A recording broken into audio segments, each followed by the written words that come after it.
Амансыңдар ма білімге құштар 6-шы А сынып оқушылары.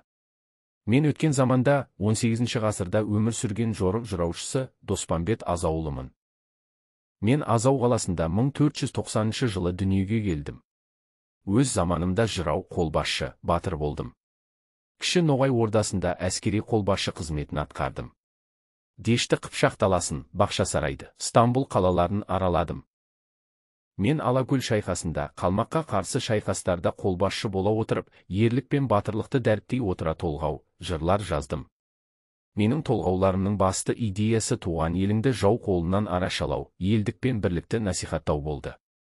Соған сәйкес айнала бұлақ басы тең, тоғай, тоғай, тоғай су, Азау, Азау дегенің, арғымаққа оқ тиді, қоғалы көлдер, қомсулар, айналайын, ақ жайық секілді жырлар дүниеге келді.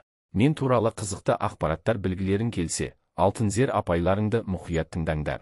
Келесі сабақта кездескенше сау болыңдар.